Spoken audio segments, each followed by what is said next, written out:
How's it going, guys? Cody, guys, back again, dropping yet another video. Right, guys, as you can see from the title of the video, the subsequent headline and the picture, this is a tragic story coming out of one of my old prisons, Forest Bank. It's about a death in custody of 36-year-old John Winchcole. God bless John Winchcole. May he rest in peace. My thoughts and prayers are with your family and your friends at this tragic time. I'll put a link in the description, guys, like I always do. Headline reads: Prisoner found dead at Forest Bank, second death at Salford prison in just 2 months. He was due to appear in court facing charges of burglary and aggravated burglary. An inmate has been found dead at Forest Bank prison in Salford. John Winchcole, aged 36, was discovered in his cell at the jail in Agecroft on Monday. He had been scheduled to appear in court before Manchester Magistrates Court last week facing charges of burglary and aggravated burglary. It is understood Mr Winchcole had been recalled to prison earlier this year for breaching his licence conditions. Bosses at Sodexo Justice Services, the private firm which runs the prison, said his next of kin have been informed and a report has been sent to the coroner. It says here, an HMP Forest Bank spokesman, it's not HMP, it's a private prison, said we can confirm there was a death in custody at HMP Forest Bank on September the 10th. The next of kin have been informed. Deaths in custody, they put out this boring, generic, bullshit, non-empathetic, usual stuff, guys. Here it goes. Deaths in custody are a tragedy, and all our thoughts are with the family. As with all deaths in custody, there will be an investigation by the Independent Prisons and Probation Ombudsman, and therefore we are unable to comment further at this stage. They don't like coming on anything, and I'll tell you straight for nothing. They've not ran to the media, guys, with a press release saying there's been a death in custody. I'm assuming that John's family, God bless John, may rest in peace, his family will have contacted the paper. Any deaths in custody should be reported straight to the local media, because no prisoner's death should be swept under the rug. Goes on. Mr Winchcole was jailed in 2009 at Bolton Crown Court for robbery, burglary and dangerous driving. A further 7 offences were taken into consideration. Mr Winchcole was given an indeterminate sentence for public protection and told he would have to serve a minimum of 5 years in prison before being considered for parole.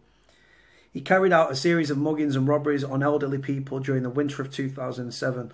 Now, I can't stand them offences, guys, right? But at the end of the day, a death in custody is a death in custody. Do you know what I mean? It's raw. In some cases, he tricked his way into their home and once inside, threatened them, sometimes with a knife, before taking small amounts of cash.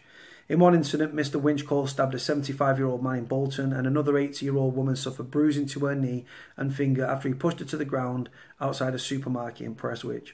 Other offences were committed in Salford and Stockport. Mr Winchcole was released from prison in July 2017, but his licence was revoked in April this year. It is the second death in custody at Forest Bank in 2 months. In July, a 50-year-old suffered a medical episode shortly before passing away. He was on remand at the prison ahead of a court hearing at the time of his death. Now, like I say, I'm not here to be the judge and jury over his crimes, you know what I mean? But the fact that this is a picture of John, God bless him, may rest in peace, that is John. You can see him at the start of the vlog. My thoughts and my prayers are with his family, because, like I say, guys, there's no more of a depressing place to pass away than prison. We don't know if it was suicide, we don't know if it was an overdose, we don't know if it was natural causes, and it'd be wrong to guess. Do you know what I mean? All it is, it's a death in custody, and it's a tragic set of circumstances. And like I say, my thoughts and prayers are with his family and his friends at this tragic time. Unfortunately, guys, prison body bags are as much part of prison life as the understaffing, the spice, the violence. Do you know what I mean? The record numbers of assaults, the record numbers of self-harm. Prisons are full of death, misery, and despair. And the media paint them out, not the Manchester Evening News, but the national media, Butlins with bars, cushy prisons. Do you know what I mean? And the reality couldn't be the complete opposite, guys. Prisons are places, like I say, of frustration, death and despair. Debt, do you know what I mean? Fear, intimidation, bullying and violence, right? It's commonplace, right? And violence is never very far away in prison. And like I say, the fact that this prisoner's left prison in a body bag at age 36, God bless him, may rest in peace, is tragic. I've got very good sources within the prison. I'm going to see if I can find out more, for example. But again, my thoughts and my prayers and my condolences are with John's family at this tragic time. As always, guys, in these sort of situations where there is a death in custody, the file does get passed to the Prison and Probation Ombudsman.